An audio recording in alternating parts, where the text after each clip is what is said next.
If your test hit a real database, you're not testing your code, you're testing the internet. Dependency injection means passing dependencies into a component rather than creating them internally. Instead of your class instantiating its own database connection, you pass one in. Through the constructor, a function parameter, or a factory. This one architectural decision is what makes your code testable in the first place.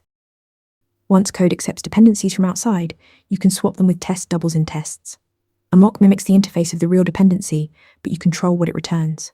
Python's unittest.mock ships with the standard library. No extra installs needed.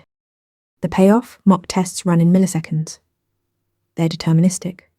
No flaky network calls, no database state bleeding between tests. And you can simulate any edge case. A timeout, a 500 error, an empty result set. Here's the pattern in action. User service takes a database client in its constructor.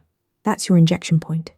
In the test, we create a MagicMock from unittest.mock, set its return value, then inject it into user service. We call getUser, assert the result is correct, and verify the mock was called with the right argument. The entire test runs without touching a real database. The combination of dependency injection and mocking gives you fast, isolated, deterministic tests. Follow the channel for more Python interview mastery. Ready to practice for your next interview? Interview Mentor lets you answer real questions just like this one.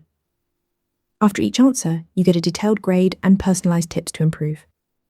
Watch your scores climb as you keep practicing.